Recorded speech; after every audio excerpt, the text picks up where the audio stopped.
Chapter 1. The Schoolhouse Gathering. The village of Larkspur End had always prided itself on its solid respectability.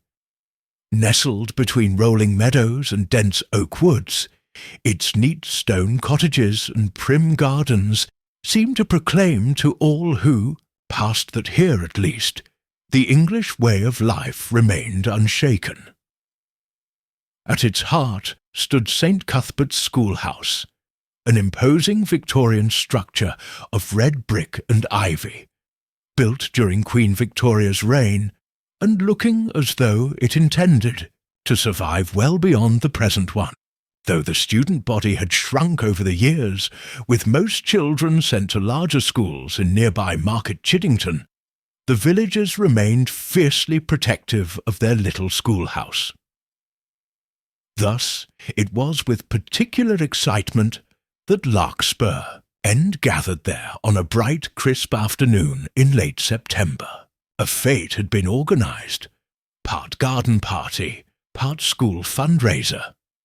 There were tables laden with sponge cakes and ginger biscuits, bric-a-brac stalls, a raffle with a handsome picnic basket as first prize, and a guess the weight of the marrow competition that had inspired a good deal of thinly disguised rivalry. Miss Jane Marple arrived promptly at 3 o'clock, leaning lightly on her walking stick. Her small frame and snowy hair blended easily into the crowd of village matrons in their Sunday best. Though no longer a resident of Larkspur End herself, having returned to her beloved St. Mary Mead some years before, she was a frequent visitor to her old friend Mrs. Harriet Lomax, who still lived in the village. Harriet, a stout and jolly woman with a formidable laugh, hurried to greet her. "My dear Jane, you look just the same. Come and sit where you can see everything. You must have your tea at once." Miss Marple allowed herself to be shepherded to a seat near the refreshment table, from which she could quietly observe the proceedings. It was, she reflected, always instructive to watch a village gathering. The little jealousies, the over-exuberant welcomes, the quick, averted glances, all of human nature's small dramas unfolded more plainly at such events than in any court of law. Across the lawn she noted the various personalities at play. There was Mr. Geoffrey Prowse, the new schoolmaster, young, earnest, and perhaps a little too eager to please. His fiancée, Miss Evelyn Crane, stood by his side, her angular face flushed with a nervous pride. Evelyn, who had come from London, had brought with her modern ideas about education, much discussed and often derided over tea-tables throughout the village. Near the cake stall, the Reverend Mr. Willis, the village vicar, stood stiffly, in conversation with Colonel Sedgwick, a retired military man with a bark that concealed surprisingly sentimental tendencies. And fluttering about them all, like a brightly coloured moth, was Mrs. Letitia Blackwood, chairwoman of the school board, and, by tacit consent, the unofficial queen of Larkspur End's social life. Miss Marple's keen gaze rested a moment longer on Mrs. Blackwood. There was something brittle behind her dazzling smiles this afternoon, something slightly forced. Miss Marple tucked the observation away for later. The judging of the children's painting competition was announced, and the crowd drifted towards the steps of the schoolhouse. Mrs. Blackwood, in a lilac hat festooned with unnecessary feathers, took the stage with grand flourishes, ready to announce the winners. Miss Marple lingered behind, preferring to observe the shifting patterns of conversation. It was then that the first scream rang out, sharp, piercing, unnatural, the kind of scream that stops conversation mid-sentence and sends teacups crashing to the ground. Miss Marple rose, at once moving toward the schoolhouse steps where a small knot of people was beginning to gather. Harriet Lomax, wide-eyed and breathless, appeared at her side. "It's awful, Jane, simply awful. In the basement, the old cloakroom, they've found—" She broke off, swallowing hard. Miss Marple's mouth tightened slightly. The basement cloakroom. She remembered it well from her earlier visits to Larkspur End. A dark, damp place, rarely used these days except for storage. Carefully, Miss Marple made her way down the narrow stone steps into the cool shadows. The basement door stood open, and the air that poured out was heavy with the scent of mildew, and something far worse. Inside, by the light of a flickering electric bulb, she saw them. Inspector Graves from Market Chiddington Constabulary, bent over something on the floor, and Mr. Prowse, pale and shaking, being steadied by Miss Crane. And there, sprawled across the worn, tile floor, lay the body of Mrs. Letitia Blackwood, dead, quite unmistakably dead. The news spread through the fete with the speed and intensity of a prairie fire. Mrs. Blackwood, so vital, so in command of every village event, struck down at the very school she ruled over so imperiously.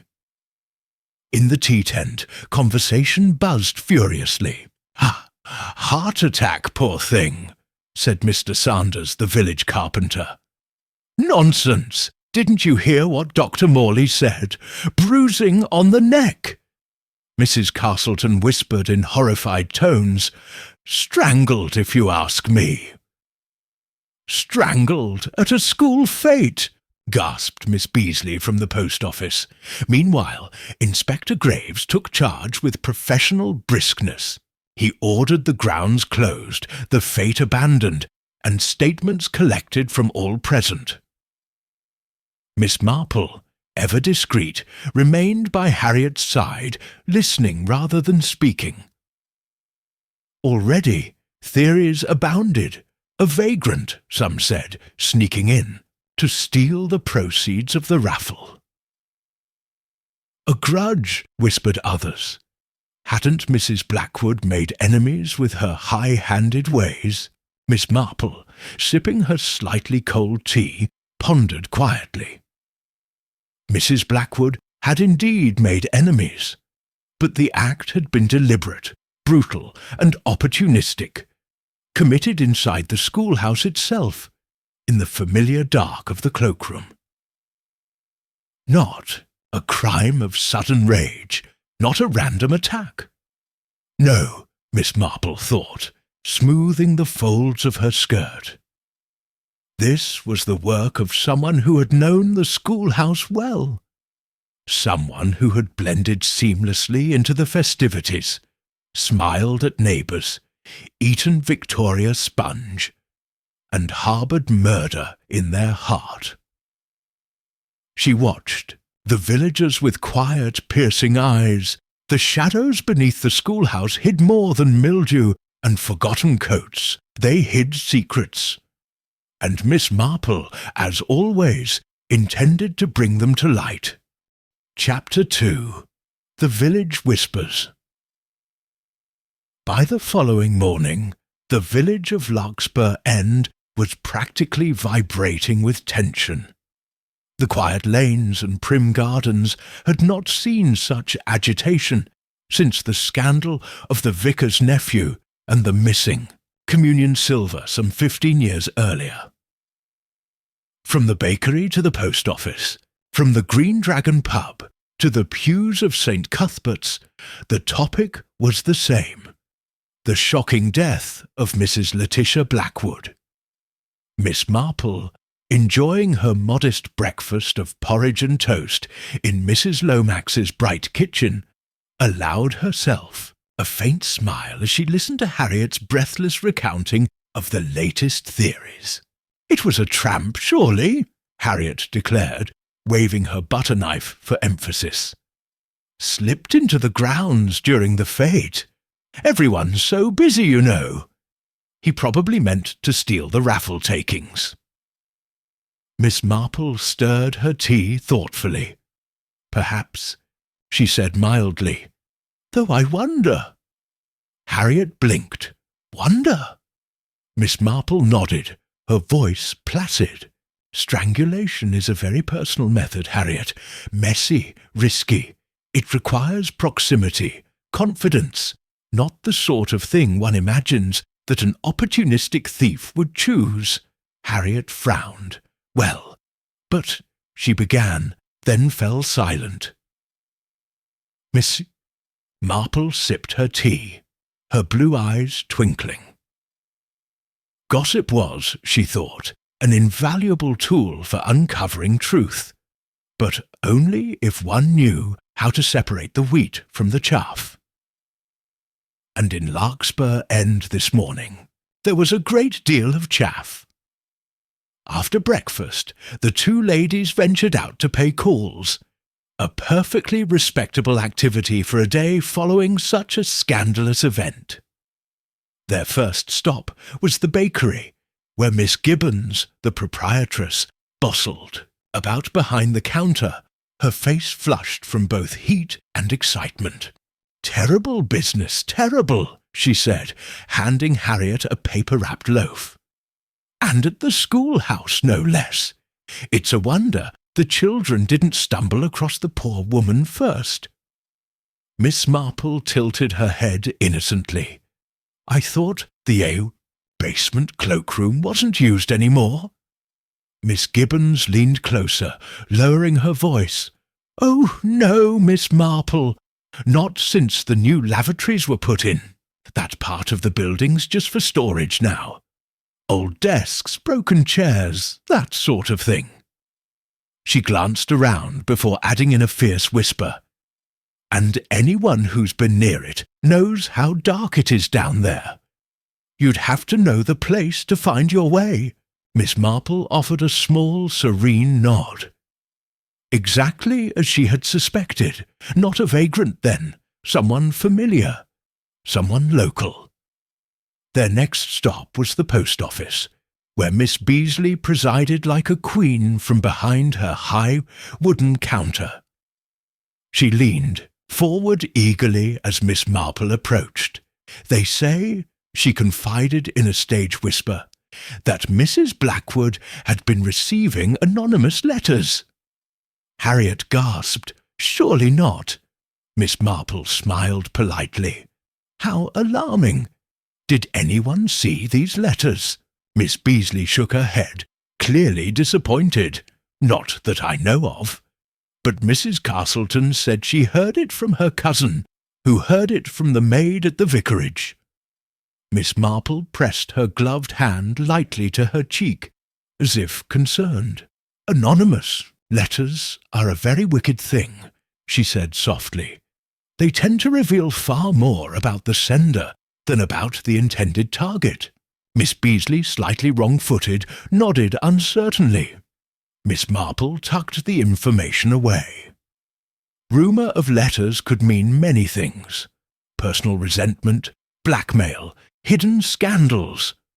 Whether true or not, it was another thread in the growing bow tangle. By midday, the streets of Larkspur End hummed with quiet speculation. Some pointed fingers at Geoffrey Prowse, the young schoolmaster.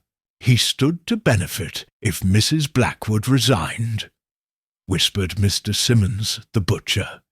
She was always interfering in his work. Others eyed Miss Evelyn Crane, with her modern ideas and her sharp London ways. "Never fitted in," murmured Mrs. Blakely, from the tea-shop. "Always looked down on village folk. Probably snapped under the pressure." A few, remembering old slights and long-held grudges, even hinted darkly at Colonel Sedgwick, whose application for a position on the school board Mrs. Blackwood had quashed the previous year. Miss Marple, moving quietly among them, observed it all with a benign expression. It was precisely as she had expected. Villages, after all, ran on memory and on resentment. And in Larkspur End, memories were long and resentments deeply buried. Inspector Graves, a competent man but unused to the peculiarities of village crime, began formal questioning that afternoon. He had set up his headquarters in the small meeting room at the back of the village hall, a space usually reserved for Women's Institute lectures and Sunday school pageant rehearsals. One by one, the villagers were summoned to give their statements. Miss Marple, though not formally called, paid a visit under the pretext of bringing Inspector Graves a much-needed cup of strong tea. "You're a blessing, Miss Marple," Graves said gratefully, accepting the cup. He leaned back, rubbing his temples. Half the village thinks it was an outsider. The other half blames their neighbours. Miss Marple smiled sympathetically. "And where does the inspector's instinct lie?" Graves hesitated. "My instinct says local," he admitted. "Too neat otherwise. But motive's the trouble." Miss Marple nodded encouragingly. "Then perhaps," she said softly, "you might consider what Mrs. Blackwood knew, or thought she knew, that made her a threat." Graves frowned. "You think it wasn't personal animosity? Not just some quarrel?" Miss Marple's eyes twinkled. "Most murders, Inspector, are born of secrets, and secrets are like weeds. They thrive in the most respectable gardens." She rose, smoothing her skirts. "And speaking of gardens, I think I shall take a stroll past the schoolhouse. Fresh air is so invigorating after heavy conversation." Graves chuckled. "And if you happen to notice anything out of place—" Miss Marple's smile deepened. "I shall be sure to mention it." The sun was low in the sky as she approached St. Cuthbert's schoolhouse once more. It stood, red and brooding, against the slanting light, the windows blank and watchful. Miss Marple moved slowly along the side path, noting the scuffed earth, the faint mark where the Fates' tea-tent had stood. Near the back of the building, she paused.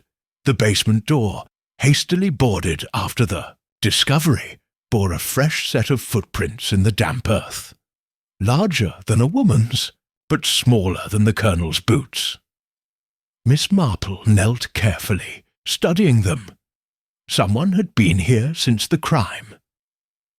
Someone returning, perhaps in panic, to retrieve something left behind. She rose, brushing the dust from her skirt, her mind ticking steadily. The village whispered and theorized, throwing up smoke screens of suspicion. But Miss Marple, with her quiet gaze and sharp mind, was already closing in on the truth. The real secrets of Larkspur End were not written in anonymous letters or whispered over teacups. They lay beneath the schoolhouse floorboards, in the dark, in the quiet, waiting to be uncovered.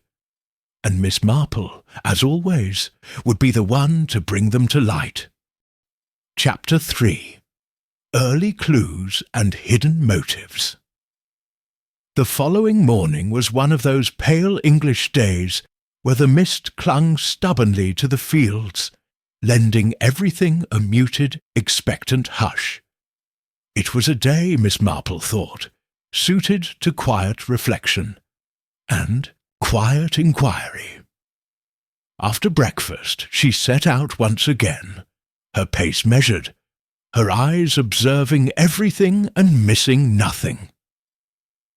It was time to begin sorting the threads of the case, not by chasing dramatic leads, but by pulling gently at the small, unnoticed ones. Her first stop was the schoolhouse. Under the inspector's orders, it remained closed, but Miss Marple's errand was innocent enough. A small parcel of books for Mr. Prowse, left behind during the fete and now needed for his classroom. Geoffrey Prowse answered her knock with visible weariness. He was a good-looking young man, with earnest eyes and the beginnings of worry lines across his forehead. "Miss Marple," he said with a strange smile. "Thank you for coming. I'm afraid things are a bit chaotic." Miss Marple offered him the parcel with a gentle smile. "I thought you might be too busy to retrieve these yourself." He accepted it gratefully. "You've no idea," he said, running a hand through his hair. "The parents, the school board, everyone is in a panic, and poor Mrs. Blackwood—" He broke off, his expression twisting with something that might have been guilt, or simply grief. Miss Marple watched him carefully. "You were quite close to Mrs. Blackwood, were you not?" Prowse hesitated. "Close?" he echoed. "I suppose, professionally, she had very strong views about how things should be done." He grimaced. "Not always easy to work with, to be honest. And yet," Miss Marple said mildly, "you tolerated her interference." Prowse flushed slightly. "I had to. My position here depended on her good opinion, or at least on not provoking her too much." Miss Marple tucked that nugget away. A man under pressure. A man whose future depended on appeasing a woman known for her overbearing ways. A potential motive, but also, perhaps, a red herring. She chatted a little longer about the school fete, drawing him out gently.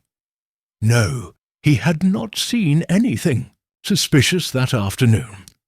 He had been busy overseeing the children's games. Miss Crane had been at his side most of the time, though there were moments, of course, when they had been separated. Miss Marple noted that carefully. Alibis that depended on mutual reassurance were often the least reliable. After leaving the schoolhouse, Miss Marple made her way to the Green Dragon, the village pub.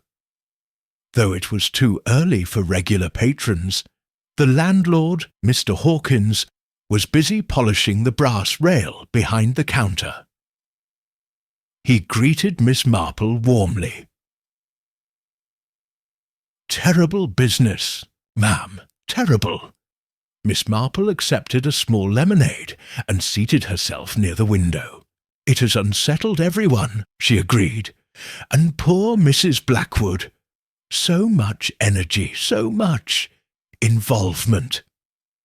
Hawkins chuckled ruefully. "She poked her nose into everything, you mean?" Miss Marple smiled benignly. "I dare say it is difficult for a woman of strong opinions to restrain herself." Hawkins leaned in confidentially. "I'll tell you something, Miss Marple. Not everyone was as fond of her as they pretended. She was after this place next, you know." Miss Marple's eyebrows rose politely. "The pub?" Hawkins nodded grimly, campaigning to have it moved outside the village limits. "Said it was a bad influence on the school children." He snorted. "Would have ruined me, and others too." Miss Marple sipped her lemonade thoughtfully. Another thread to add to the growing tapestry. Mrs. Blackwood had made herself many small enemies, each grievance, perhaps insignificant on its own, but together creating a web of resentment thick enough to breed something far darker. Later that afternoon, Miss Marple called at the vicarage. The Reverend Mr. Willis received her with his usual grave courtesy. They spoke for some time of the harvest festival preparations, of the upcoming charity sale, and only at last, delicately, of Mrs. Blackwood. The vicar sighed heavily. She was a difficult woman, Miss Marple. Good-hearted, I believe, but—" he hesitated. "Domineering. She never forgot an injury, real or imagined, and she did not forgive easily." Miss Marple tilted her head gently. "You believe someone bore her a grudge, then?" The vicar's lined face tightened. "In a village, Miss Marple, grudges are like seeds in rich soil. Left untended, they grow into very poisonous plants." He rose, pacing to the window. "I only pray that justice, when it comes, will heal rather than deepen the divisions here." Miss Marple nodded gravely. She understood better than most that justice, even when served, left scars.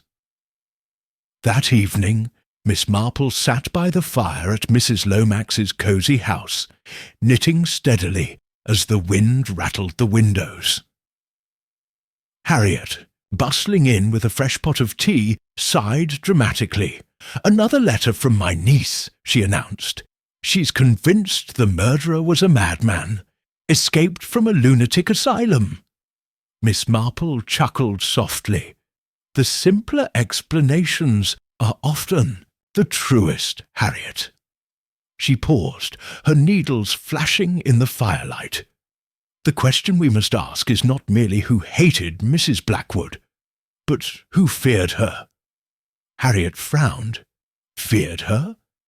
Miss Marple nodded. "Yes. Hatred leads to grumbling, to spite. But fear can drive someone to desperate measures." She thought again of the footprints by the schoolhouse, the hurried tampering after the crime, the clumsy attempt to shift blame onto an outsider. Someone had something more than anger to hide, something they were willing to kill for. As the fire crackled and Harriet chatted about the harvest festival, Miss Marple's mind sifted carefully through the possibilities. Mr. Prowse, under professional pressure. Miss Crane, protective of her fiancé, and with a possible secret of her own. Colonel Sedgwick, whose pride had been wounded. Mr. Hawkins, threatened financially. Others, too, those who had suffered Mrs. Blackwood's interference in ways not yet fully revealed. Slowly, patiently, Miss Marple began assembling her mental portrait of the murderer. Not a madman, not a stranger, but someone trusted, someone overlooked, someone who, like the mist over the village, had hidden in plain sight. And very soon, Miss Marple promised herself, the truth would stand revealed, clear, sharp, and undeniable, just as soon as she found the missing piece. And she was very close indeed. Chapter 4. Secrets Stirred from the Past. The mist hung low over Larkspur End the next morning, casting the village in a pale, dreamlike haze. Chimneys puffed steady streams of smoke into the cool air, and the hedgerows glittered with dew. Miss Marple, rising early as always, sensed that the day would prove fruitful. There were still pieces missing from the puzzle, but she had the distinct impression that one overlooked thread, one half-forgotten scrap of history, would soon weave the scattered clues together. Over breakfast, Mrs. Lomax, her mouth full of buttered crumpet, mentioned casually, "I heard something curious from old Mrs. Redpath yesterday. You remember, Jane, she used to be Mrs. Blackwood's housemaid years ago before she retired." Miss Marple looked up sharply. "Indeed?" Mrs. Lomax nodded, enjoying the small thrill of passing along a bit of confidential news. "She said there was once a terrible falling out between Mrs. Blackwood and her late husband's cousin, a young woman named Margaret." Harriet frowned thoughtfully, reaching for the marmalade. I thought the Blackwoods had no close family. Chen, few, Mrs. Lomax agreed. But apparently this Margaret Blackwood, or Margaret Darrow, after she married, was once very close to Letitia. Then something happened, some scandal, and they never spoke again. Miss Marple set her tea down gently. Esther, what became of Margaret Darrow? Moved to London, married a solicitor, lost touch with the family, or so they said. Harriet paused. But Mrs. Redpath said, just before she retired, she overheard Mrs. Blackwood speaking of unfinished business. Something about rights that needed settling. Miss Marple sat very still. Unfinished business, rights that needed settling. She knew from long experience that such phrases, when spoken with bitterness, were rarely harmless. I wonder, Miss Marple said softly, whether Mrs. Blackwood's past was not quite so tidy as she wished it to appear. After breakfast, Miss Marple made her way to the vicarage once more, requesting a brief word with the Reverend Mr. Willis. She found him in his study, a modest book-lined room that smelled pleasantly of pipe tobacco and beeswax polish. The vicar rose to greet her. "Miss Marple," he said warmly, "what can I do for you?" Miss Marple seated herself and folded her hands neatly. "I wonder, Reverend," she said, "if you might assist me with a matter of parish history." The vicar, always happy to discuss such things, nodded eagerly. "Anything I can recall, I shall be glad to share." Miss Marple leaned forward slightly. "I am curious about the Blackwood family, particularly about Margaret Darrow." Mr. Willis's brow furrowed. Margaret Darrow. Yes, I remember. She was a charming young woman, popular in the village, quite a contrast to Letitia's more, he coughed delicately, forceful personality. He rose and paced to the window. There was some sort of quarrel, fiercely private. Margaret left shortly afterward. No one spoke openly of it. Miss Marple waited patiently. The vicar sighed. Rumours, of course. They always follow these things. Some said Margaret was cheated out of her inheritance after Mr. Blackwood's death. Others hinted at something even uglier. Allegations of impropriety at the school, though nothing ever came of it. Miss Marple nodded thoughtfully. Would anyone still in the village remember more? Mr. Willis considered. Perhaps Miss Beasley at the post office. She has the longest memory of us all. Miss Marple rose, thanking him warmly. Already she could feel the web tightening. Someone, she thought, had very old grievances against Mrs. Blackwood, and grievances, like seeds, could remain dormant for many years, until stirred into dangerous bloom. At the post office, Miss Beasley received her with wary courtesy. Miss Marple, sensing the woman's natural suspicion, spoke softly, confidentially. "I was hoping you could help me, Miss Beasley, about Margaret Darrow." Miss Beasley's lips pursed tightly. "I don't hold with digging up old scandals, Miss Marple." "Nor do I," Miss Marple said earnestly. "But sometimes the past holds answers that the present desperately needs." Miss Beasley hesitated. Then, as if deciding it was a kindness rather than a betrayal, she leaned closer. "Margaret Darrow was done a great wrong," she said fiercely. "Everyone knew it. Mr. Blackwood promised her an inheritance, a trust fund, for her education, it was said. But after he died, Mrs. Blackwood contested the will, claimed the money was rightfully hers." Miss Marple nodded encouragingly. Margaret fought, poor thing, but what could she do? She was young, unmarried, with no money for a solicitor of her own. In the end, she left. Married badly, I heard. Struggled for years. Miss Beasley's eyes glittered. Never forgot it, though.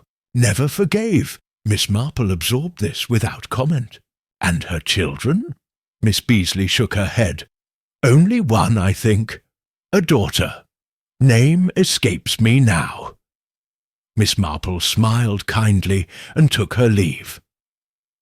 A daughter, the next generation.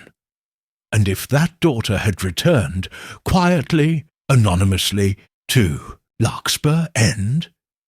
The possibilities shimmered before her like reflections on water.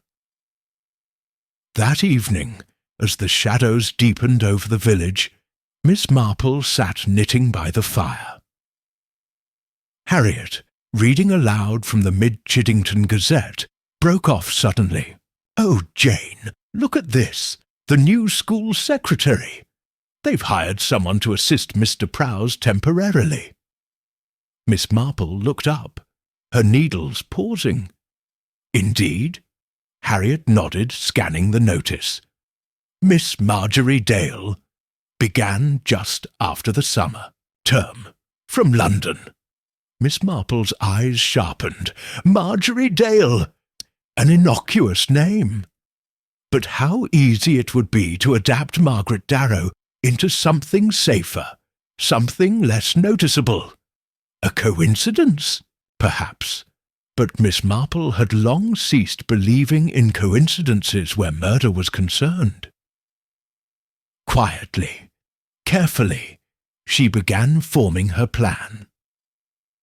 Tomorrow she would pay a call at the school, and perhaps, if she was very gentle, the shadows hiding beneath, the schoolhouse, and within the heart of the village, would at last begin to lift. Chapter 5. Miss Marple Makes Her Move. The morning was bright and cold. The mist of the previous days finally lifted, leaving the village of Larkspur End crisp and clear. Every chimney puffed obedient little clouds of smoke, and the air had a clean, bracing bite to it. Miss Marple wrapped herself snugly in her tweed coat and set off towards St. Cuthbert's schoolhouse. She walked slowly, her cane tapping lightly against the cobbled path, nodding to passing villagers as she went. Outwardly, she was simply enjoying a stroll. Inwardly, she was preparing carefully for what needed to be done. The schoolhouse loomed ahead, its red bricks warmed by the slanting sun, the playground empty save for a few stubborn leaves skittering across the asphalt. Miss Marple's errand was, as usual, perfectly innocent. She carried with her a parcel of wool intended for the school's annual winter fair, an offering Harriet Lomax had suggested to support the event's inevitable knitting stall. She found Mr. Geoffrey Prowse at the school's entrance, his face drawn with fatigue and worry. "Good morning, Mr. Prowse," Miss Marple said brightly. "I thought I might leave this here for your winter fair." Prowse managed a grateful smile. "Thank you, Miss Marple. That's very kind." As he reached for the parcel, Miss Marple allowed her gaze to wander, apparently idly, into the entrance hall beyond. There, at the small desk placed neatly beside the door, sat a young woman she had not met before, Miss Marjorie Dale. Marjorie was slender, with brown hair neatly pinned back, her head bent over a ledger with an air of intense concentration. There was something about her manner, too still, too composed, that set Miss Marple's instincts humming. "Perhaps," Miss Marple said gently, "I might trouble your new secretary to take charge of this. It would be good to introduce ourselves properly. Mr. Prowse hesitated for a fraction of a second too long before nodding. "Of course, Miss Dale, would you?" Marjorie Dale looked up, startled, then rose at once and crossed the hallway with a brisk, efficient tread. "Miss Marple, is it?" she said, her voice light, pleasant. "I've heard a great deal about you." Miss Marple smiled warmly. "And I about you, my dear, though I fear it's only in connection with the school's new efficiency. You must be quite the asset." Marjorie flushed slightly. "I do my best." Her hands, Miss Marple noticed, fluttered just a little too quickly as she accepted the parcel. Nervousness, guilt, or simply the understandable unease of a newcomer? "Have you found the village welcoming?" Miss Marple asked casually. Marjorie hesitated.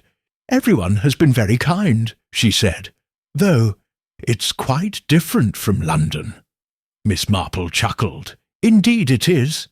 Villages are rather like old gardens, charming, full of hidden corners, but very quick to spot a weed." Marjorie's smile faltered for the briefest moment. Miss Marple continued gently. "I imagine you had good reason to prefer a quieter life." Marjorie straightened slightly, her eyes guarded. "I needed a change, that's all." Miss Marple tilted her head kindly. "Change often comes with its own burdens, I find, especially when the past has not been properly laid to rest." For a moment, just a flicker, something passed across Marjorie Dale's face. A tightening around the mouth, a sudden flash in the eyes. Miss Marple smiled sweetly and changed the subject, chatting a little about the winter fete, the need for warm scarves, the price of wool. By the time she left, Marjorie's posture had relaxed, her guard seemingly restored. But Miss Marple was more certain than ever Marjorie Dale was not merely a new secretary with a vague background. She carried with her the heavy scent of an old buried grievance. And grievances, Miss Marple knew, rarely stayed buried. Walking back through the village, Miss Marple reviewed her impressions carefully. Marjorie Dale fit too neatly into the gap left by Margaret Darrow.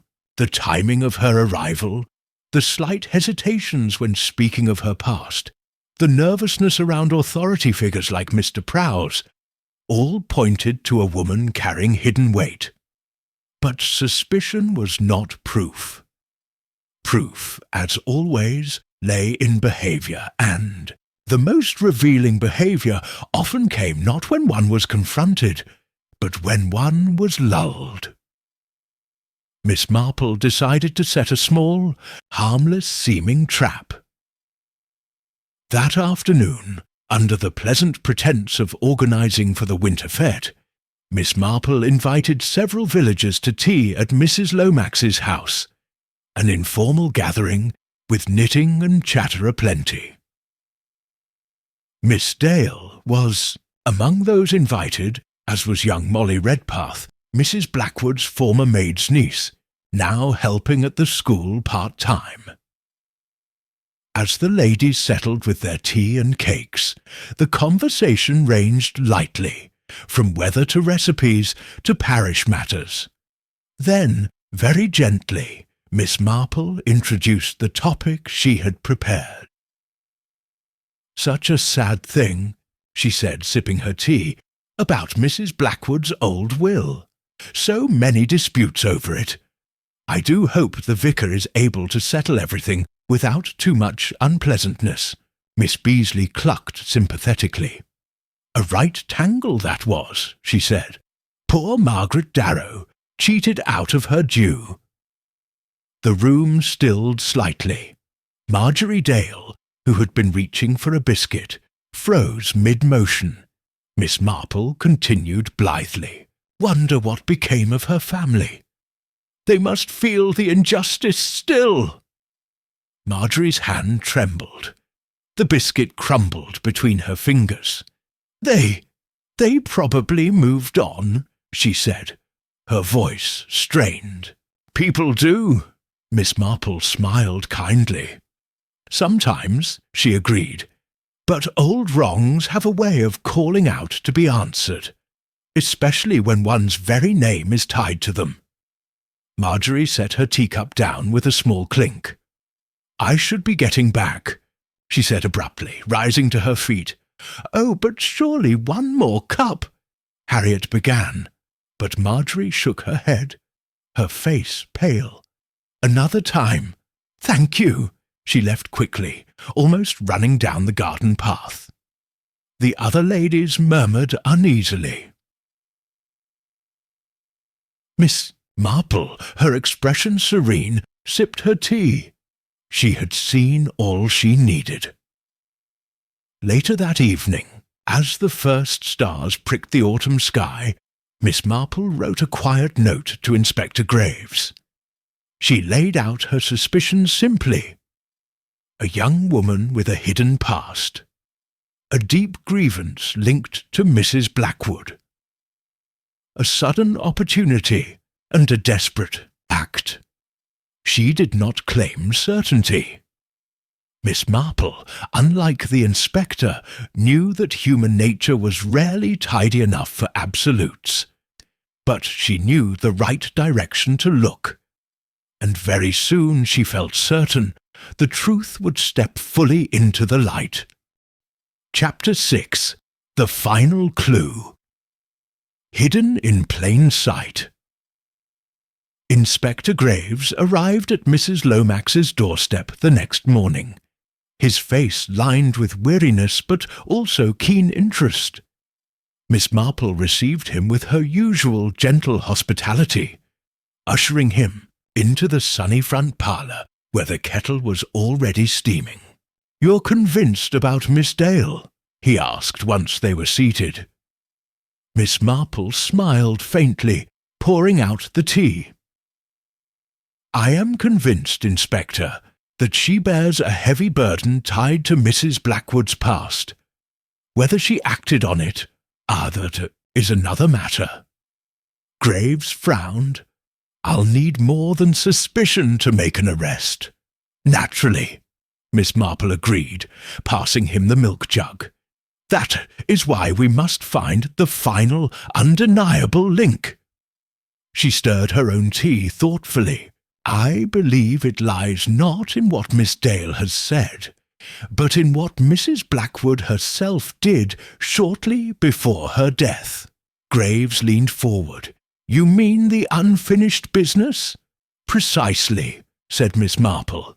"Mrs. Blackwood intended to settle matters, perhaps even make amends in her fashion. And that, Inspector, would have terrified someone who had built a life around the grievance. Exposure, even forgiveness, can be far more frightening than injustice when one's identity is built around it." Graves looked thoughtful.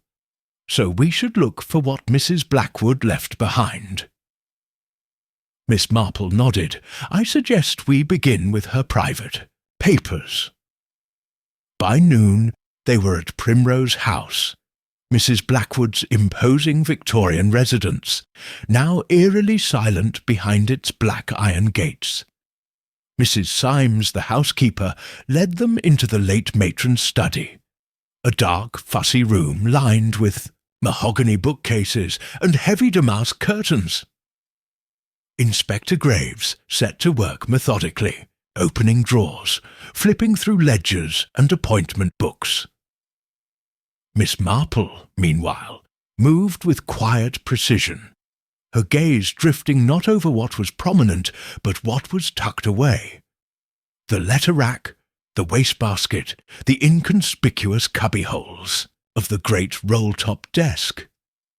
It was there she found it, a small envelope, sealed but unaddressed, tucked behind the lower pigeonhole, as if hastily hidden. She drew it out carefully and passed it to Graves. he slit it open. Inside was a short, unsigned letter, written in Mrs. Blackwood's strong, imperious hand, to be acknowledged publicly at the harvest fete. I hereby recognise that Margaret Darrow's daughter, Marjorie Dale, is entitled to the full amount owed to her mother, under the original terms of John Blackwood's estate. I request that the trustees of the Flower Show Fund administer the necessary payment. Miss Marple sat back, her face serene. "There it is," she said softly. Graves read it twice, then whistled under his breath. She was going to set it right, Miss Marple nodded, and if Marjorie Dale had been content to wait, had trusted in the justice her mother never received, there would have been no need for violence. She looked sadly around the heavy, silent room. But bitterness is a dangerous seed, Inspector. Once planted, it grows in all the wrong directions. Graves tucked the letter carefully into his case. "This will do," he said grimly. "It ties Miss Dale directly to motive and shows her opportunity." Miss Marple rose. She will deny it, of course. But guilt, like a splinter, has a way of working its way to the surface. She smiled faintly. "I believe it is time to invite Miss Dale to explain herself." The meeting was arranged quietly, to avoid stirring further gossip. Miss Dale was summoned to the village hall under the pretext of assisting with fete planning.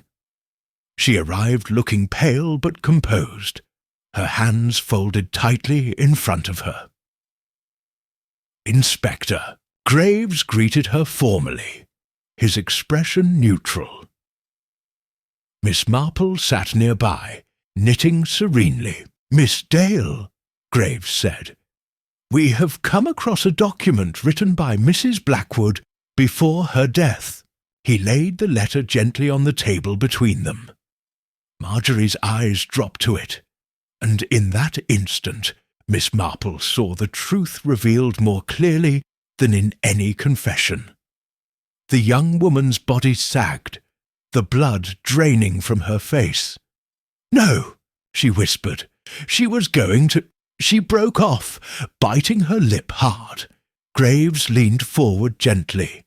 "She was going to acknowledge you publicly, give you back what was owed." Marjorie closed her eyes. "I didn't know," she said hoarsely.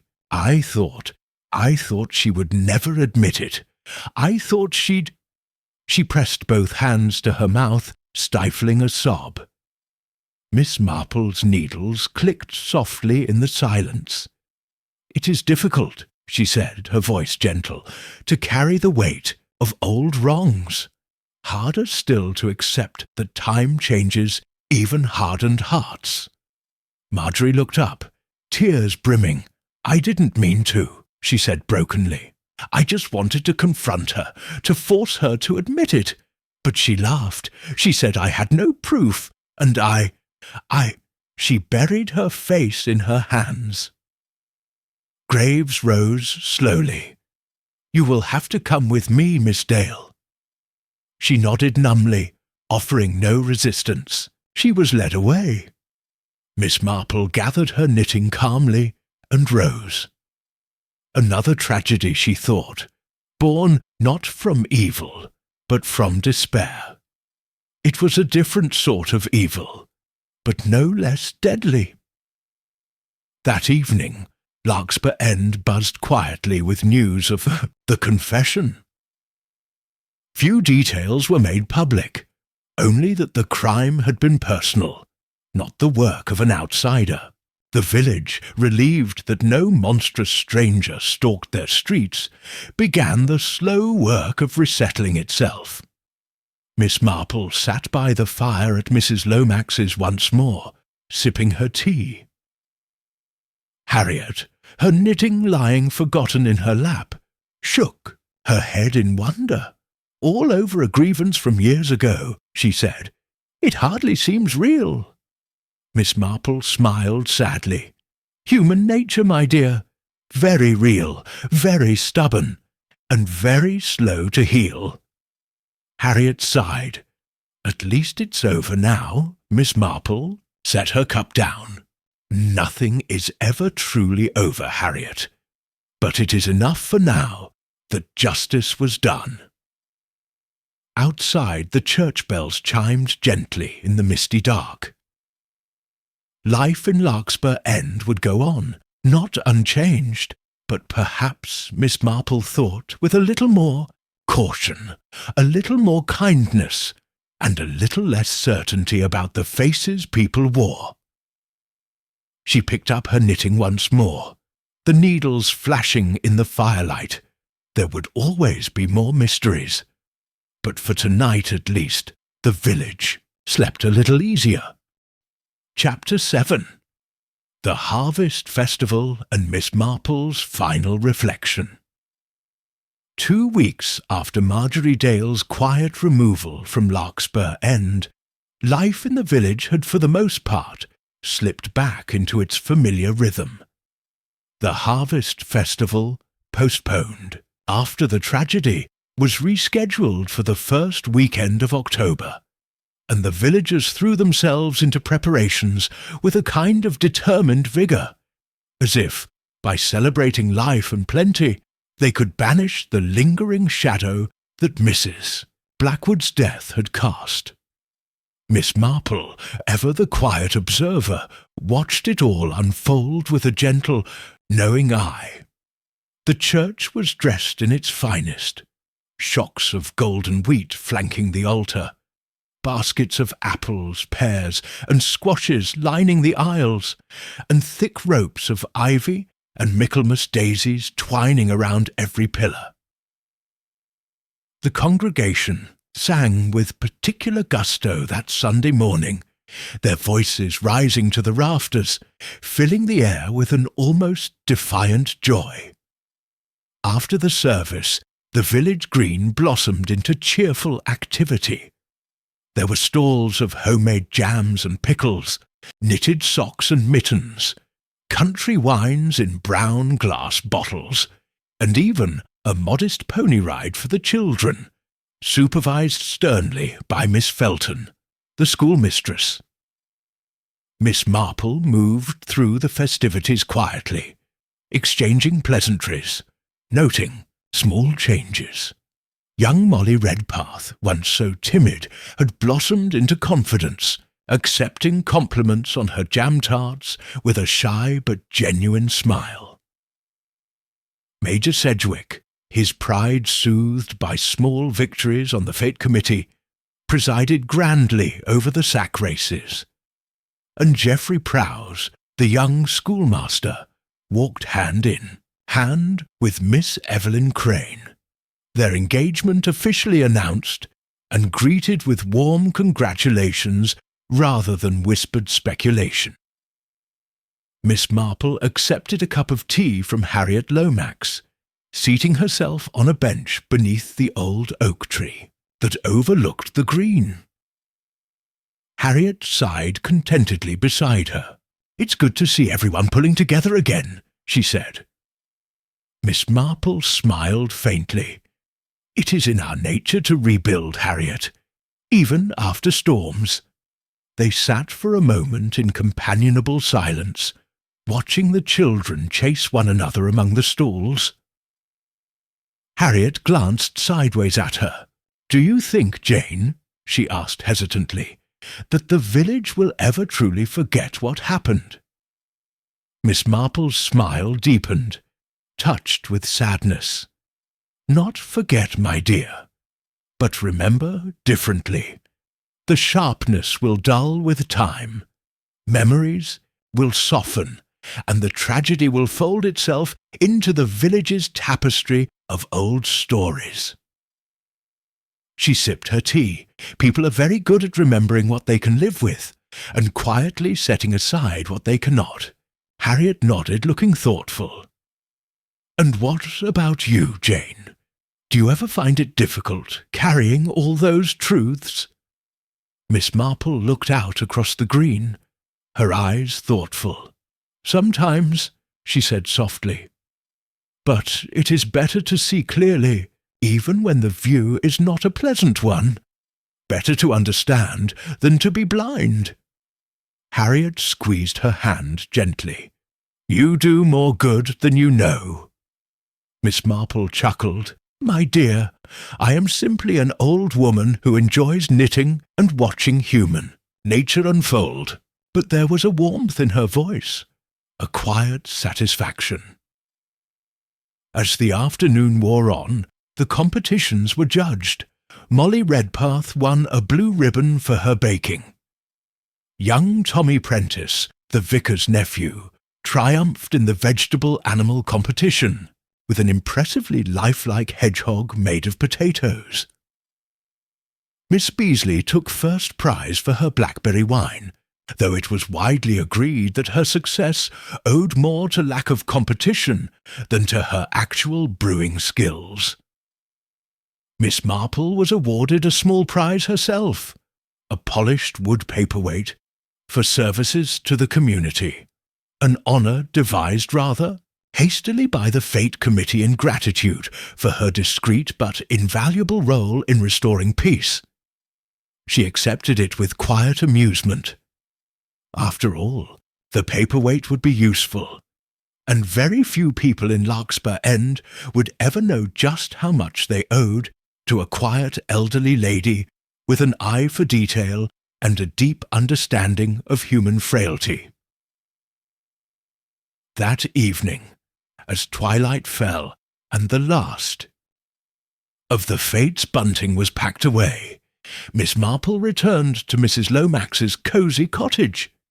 She settled into her favourite chair by the fire, her knitting in her lap, the paperweight already placed on the side table as if it had always belonged there. Outside, the wind stirred the drying leaves, whispering through the hedges and chimneys.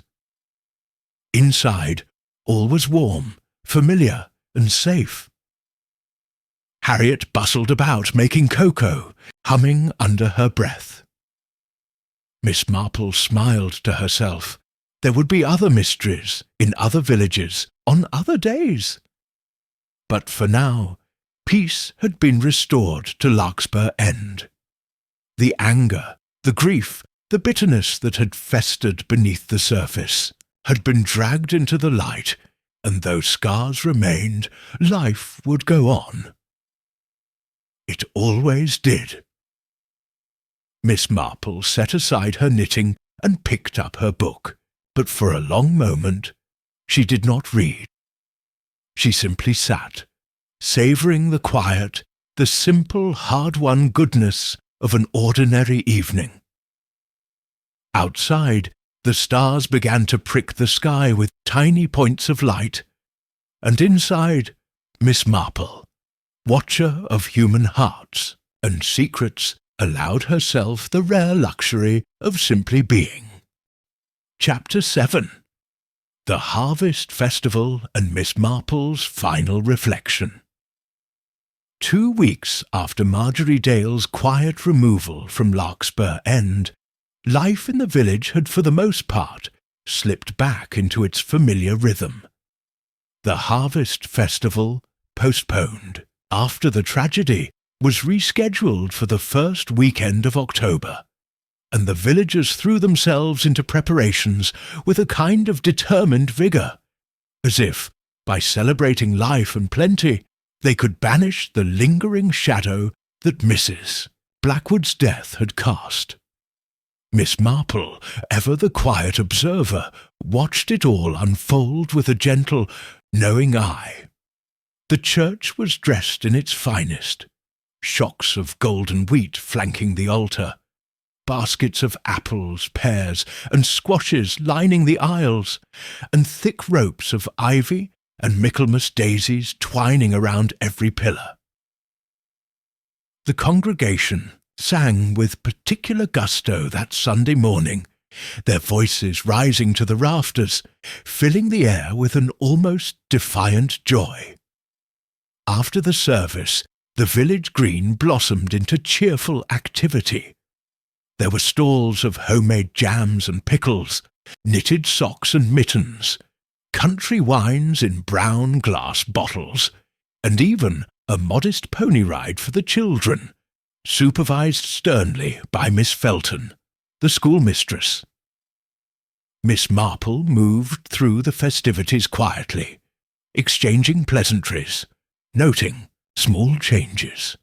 Young Molly Redpath, once so timid, had blossomed into confidence, accepting compliments on her jam tarts with a shy but genuine smile. Major Sedgwick, his pride soothed by small victories on the fete committee, presided grandly over the sack races, and Geoffrey Prowse, the young schoolmaster, walked hand in hand with Miss Evelyn Crane, their engagement officially announced and greeted with warm congratulations rather than whispered speculation. Miss Marple accepted a cup of tea from Harriet Lomax, seating herself on a bench beneath the old oak tree that overlooked the green. Harriet sighed contentedly beside her. "It's good to see everyone pulling together again," she said. Miss Marple smiled faintly. "It is in our nature to rebuild, Harriet, even after storms." They sat for a moment in companionable silence, watching the children chase one another among the stalls. Harriet glanced sideways at her. "Do you think, Jane," she asked hesitantly, "that the village will ever truly forget what happened?" Miss Marple's smile deepened, touched with sadness. "Not forget, my dear, but remember differently.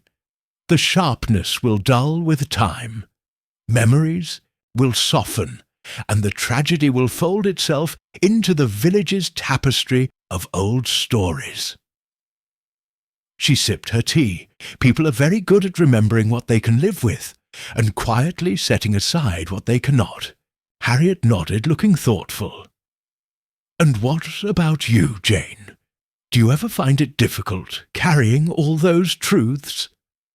Miss Marple looked out across the green, her eyes thoughtful. "Sometimes," she said softly. "But it is better to see clearly, even when the view is not a pleasant one. Better to understand than to be blind." Harriet squeezed her hand gently. "You do more good than you know." Miss Marple chuckled. "My dear, I am simply an old woman who enjoys knitting and watching human nature unfold." But there was a warmth in her voice, a quiet satisfaction. As the afternoon wore on, the competitions were judged. Molly Redpath won a blue ribbon for her baking. Young Tommy Prentice, the vicar's nephew, triumphed in the vegetable-animal competition, with an impressively lifelike hedgehog made of potatoes. Miss Beasley took first prize for her blackberry wine, though it was widely agreed that her success owed more to lack of competition than to her actual brewing skills. Miss Marple was awarded a small prize herself, a polished wood paperweight, for services to the community, an honour devised rather hastily by the Fete Committee in gratitude for her discreet but invaluable role in restoring peace. She accepted it with quiet amusement. After all, the paperweight would be useful, and very few people in Larkspur End would ever know just how much they owed to a quiet elderly lady with an eye for detail and a deep understanding of human frailty. That evening, as twilight fell and the last of the Fates bunting was packed away, Miss Marple returned to Mrs. Lomax's cosy cottage. She settled into her favourite chair by the fire, her knitting in her lap, the paperweight already placed on the side table as if it had always belonged there. Outside, the wind stirred the drying leaves, whispering through the hedges and chimneys. Inside, all was warm, familiar, and safe. Harriet bustled about making cocoa, humming under her breath. Miss Marple smiled to herself. There would be other mysteries in other villages on other days. But for now, peace had been restored to Larkspur End. The anger, the grief, the bitterness that had festered beneath the surface had been dragged into the light, and though scars remained, life would go on. It always did. Miss Marple set aside her knitting and picked up her book, but for a long moment she did not read. She simply sat, savouring the quiet, the simple, hard-won goodness of an ordinary evening. Outside, the stars began to prick the sky with tiny points of light, and inside, Miss Marple, watcher of human hearts and secrets, allowed herself the rare luxury of simply being. Chapter 8. Miss Marple's Closing Thought. The final leaves of autumn drifted down like golden confetti as October gave way to November in Larkspur End. With the harvest festival behind them and winter creeping ever closer, the villagers turned their attention once again to the comforting minutiae of daily life: chimney sweeps and Christmas pudding recipes, charity drives and frosty mornings. The tragedy at the schoolhouse had been folded neatly into the village's collective memory, softened by distance and repetition. Mrs. Blackwood's name was mentioned less and less in conversation now, and when it was, it carried a careful tone of solemnity, as though speaking too freely might stir some lingering shadow. Miss Marple, for her part, observed this with quiet approval. Healing was a slow, stubborn thing in small places. Better that it proceed naturally, without force. Better that the villagers find their own way back to themselves. On a brisk morning near the end of the first week of November, Miss Marple received a visit from Inspector Graves. He stood on Mrs. Lomax's threshold, hat in hand, his cheeks ruddy from the cold. "I thought I might report back," he said with a small smile, "since it was really your case more than mine." Miss Marple chuckled as she ushered him into the sitting-room. "You flatter me, Inspector. Tea?" "Gladly," he said, settling into the armchair opposite her. They spoke for a time of ordinary things: the weather, the village cricket team's grim prospects for the next season, before Graves steered the conversation gently back to the case. "Miss Dale has confessed fully," he said. It seems Mrs. Blackwood's laughter, when confronted, was more than she could bear. She struck out without thinking, and when she realized what she had done, she panicked. Miss Marple nodded. Fear often drives the final fatal step. Graves sipped his tea thoughtfully. "I still find it hard to reconcile," he admitted. "The idea that a young woman could harbour hatred for so long and then snap like that." Miss Marple smiled faintly. "Hatred rarely springs fully formed, Inspector. It grows slowly, fed by small wounds, disappointments, slights both real and imagined." She set her cup down. "And when it is finally dislodged, after years of taking root, it can be devastating." Graves looked at her keenly. "You saw it, didn't you? Long before the rest of us." Miss Marple tilted her head modestly. "I saw the signs, the little inconsistencies. And Human Nature, Inspector, is a book I have read many times." He chuckled. "I should like to have you on staff, Miss Marple." She laughed, a soft, delighted sound. "I am far too old and far too opinionated for proper police work, my dear Inspector. And besides, my village gardens, my knitting, and my books occupy me very well." Graves finished his tea and rose. "Still, we owe you a debt." Miss Marple shook her head. "I ask no credit, only that justice be done, as quietly and kindly as it can be."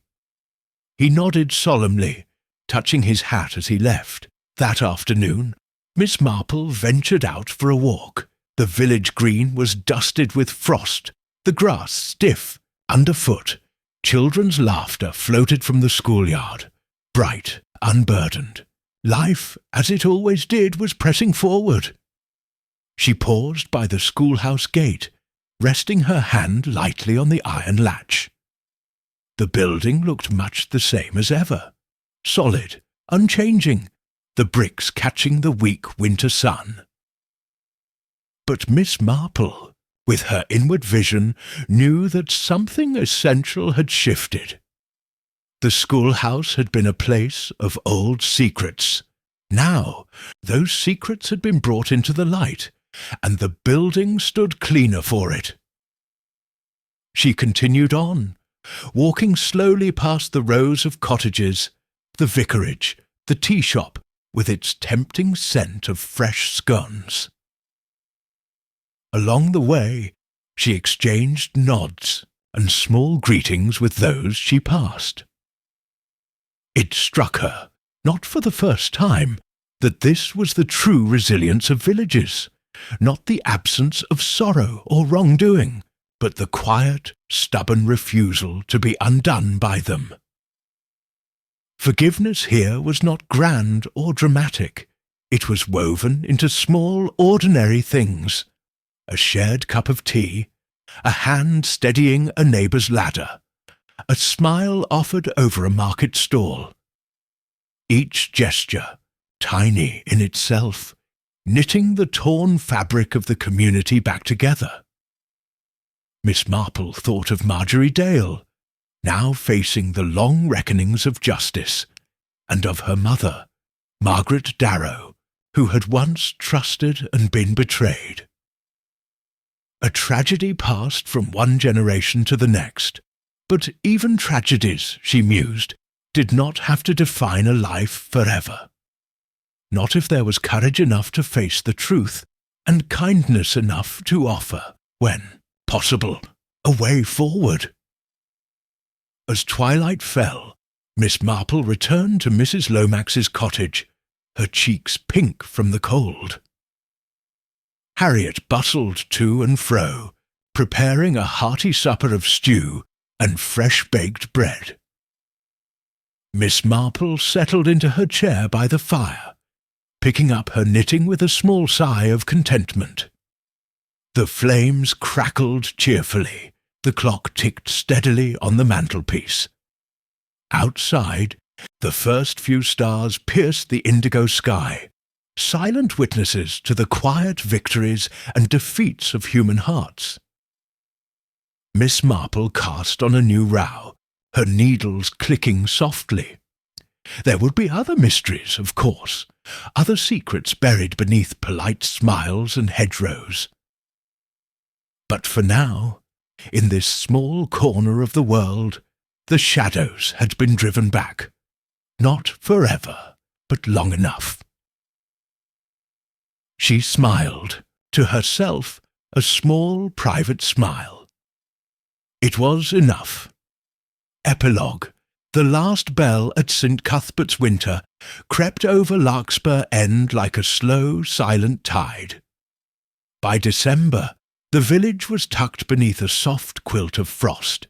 Smoke curled from chimneys in steady ribbons, and the cobbled lanes rang with the muffled crunch of boots and bicycle tires on frozen ground.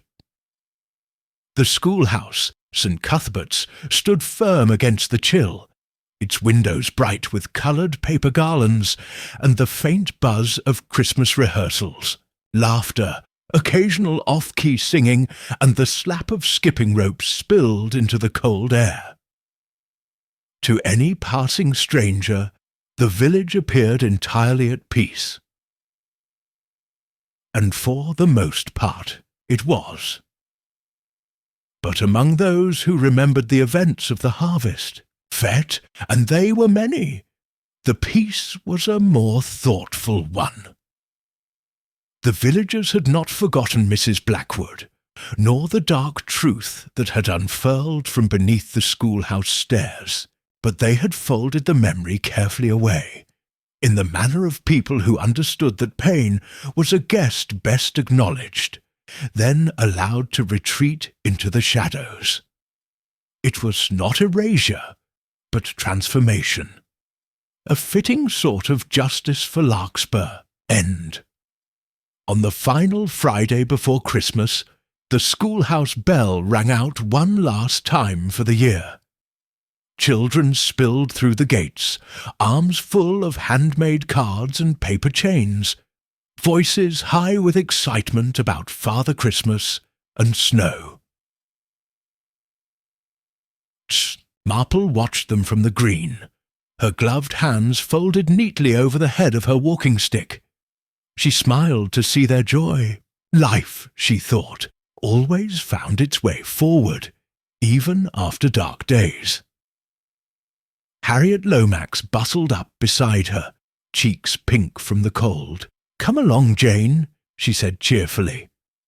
"Mrs. Simmons has just pulled a batch of mince pies from the oven, and she swore she'd save us the first taste." Miss Marple chuckled. "Lead the way, Harriet." They set off together across the green, two figures moving steadily into the deepening winter afternoon. Above them, the schoolhouse bell fell silent once more. A sound like a heartbeat pausing between beats. A reminder that time and seasons and the human heart all moved on, sometimes scarred, but almost always, in the end, still beating. Later that evening, as the first stars blinked awake behind a veil of frosty mist, Miss Marple sat before the fire, the flickering flames reflected in her spectacles. Her knitting rested idle in her lap. In her mind, she turned over the events of the past months, the fate, the crime, the long-hidden grievance that had finally burst forth into the open. There was satisfaction, yes, in having untangled the truth, but there was sadness too. No mystery could be solved without leaving a trace of sorrow behind, for those lost, for those broken, for the innocence that could not entirely be reclaimed. And yet, Miss Marple thought, there was hope too. Hope in the children's laughter. Hope in the twinkling lights strung clumsily across the village green. Hope in every cup of tea shared, every neighbourly kindness offered in quiet atonement for the village's shaken faith. She picked up her knitting again, letting the simple rhythm of the stitches soothe her. Outside, the snow began to fall, soft and slow, blanketing Larkspur End in new purity. Tomorrow would come, as it always did, and Miss Marple, in her own modest way, would be ready to meet it with clear eyes and an open heart.